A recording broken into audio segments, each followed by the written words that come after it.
Praise the lord. ఈరోజు దేవుని వాక్యము 104వ కీర్తన 33వ వచనము. నా జీవిత కాలమంతయు నేను యెహోవాకు కీర్తనలు పాడెదను. దావీదు ఈ కీర్తన రాస్తూ నా జీవిత కాలమంతయు నేను యెహోవాకు కీర్తనలు పాడెదను అంటున్నాడు.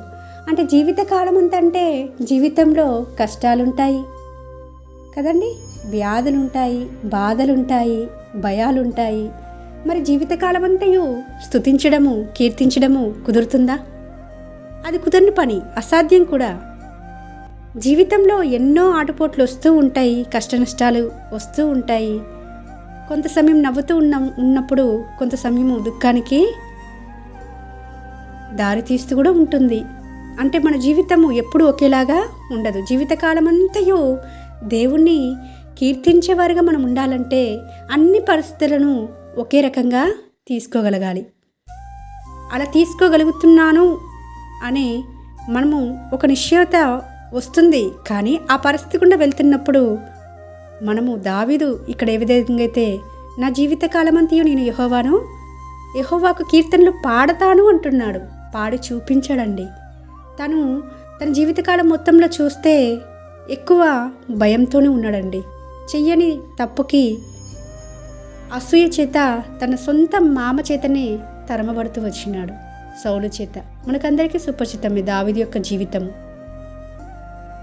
అలాంటి దావీదు తన జీవితకాలమంతయు యెహోవాకు కీర్తనలు పాడుతున్నాడంటే కష్టంలో, నష్టంలో, నిందలో, అవమానంలో, భయంలో, సంతోషంలో, ప్రతి సమయంలో కూడా దేవుణ్ణి నేను కీర్తిస్తాను, కీర్తనలు పాడతాను అని దావీదు ఇక్కడ చెప్తున్నాడు. దీన్ని మన జీవితాలలో అన్వయించుకునే వారిగా ఉండాలని ప్రభు మన ఎదురించి ఆశిస్తున్నాడు. మరి ఎవరైనా సరే సంతోషంలో ఉన్నప్పుడు కీర్తనలు పాడతారండి, ఆరాధిస్తారు, స్తుతిస్తారు, దేవుని నామం ఎంతో గణపరుస్తారు. అయితే కష్టంలో గుండా వెళ్తున్నప్పుడు, బాధల గుండా వెళ్తున్నప్పుడు, నిందల గుండా, అవమానాల గుండా వెళ్తున్నప్పుడు మనము దేవుణ్ణి స్తుతించగలుగుతున్నామా? ఆయన కీర్తించగలుగుతున్నామా? జీవితకాలం అంతయు సంతోషమే ఉండదు కదా, దుఃఖం కూడా ఉంటుంది, వేదన కూడా ఉంటుంది, బాధ కూడా ఉంటుంది. మరి అలాంటి పరిస్థితుల్లో కూడా దేవునికి మనము కీర్తనలు పాడగలుగుతున్నామా? ఇక్కడ దావీదు మహారాజు తను తీర్మానం తీసుకున్నాడు. నా జీవితకాలం అంతయు నేను యెహోవాకు కీర్తనలు పాడతానని తీర్మానం తీసుకున్నాడు. కాబట్టే దావీదు అంతగా ఆశీర్వదింపబడుతూ వచ్చినాడు.